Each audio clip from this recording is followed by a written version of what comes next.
Good morning, I'm Nivareti Manu, and this is your morning news fix for Monday, 7th of July.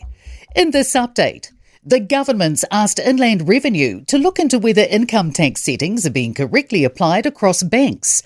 Finance Minister Nicola Willis has told our newsroom a range of options are being weighed up ahead of next year's budget to ensure banks pay their fair share of tax. She's noted Australian banks are making large profits from New Zealand customers. Widespread devastation through central Texas following sweeping flash floods west of San Antonio. At least 67 people have been killed and 18 adults and 4 children are pending identification. 11 Camp Mystic campers and 1 counsellor remain unaccounted for. More than 850 people have been rescued, including some who were clinging to trees. CNN's Boris Sanchez says the flash floods were a wall of water taking out trees and buildings. It was up to 24 feet. This is the Guadalupe River, which overcame its banks and just tore through this area. In this country, a key state highway in Nelson has reopened as the cleanup continues in the flood-hit Upper South Island. A local state of emergency remains in place for Nelson, Marlborough and Tasman due to the damage seen in the last 2 weeks. Met Service is forecasting a sunnier week for the region, but more rain is expected on Friday. The government isn't ruling out stricter rules around sentencing. Justice Minister Paul Goldsmith says Parliament is sending a strong message to the judiciary to make consequences tougher. Judges currently have discretion to discount sentences based on aggravating or mitigating circumstances, but Goldsmith says there could be more minimum or mandatory sentences in the future. More Kiwi children are disengaging from school than ever before.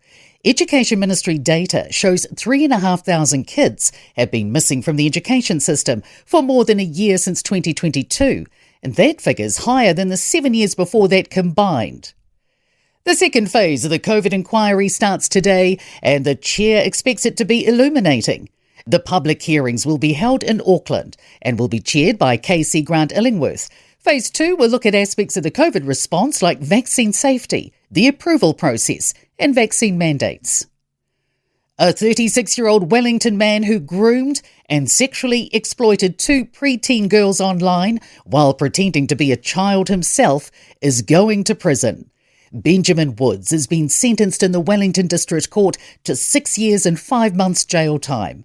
Our newsroom can reveal Woods obtained and shared hundreds of images and videos depicting explicit child sexual abuse and boasted about his abilities while talking to other online predators.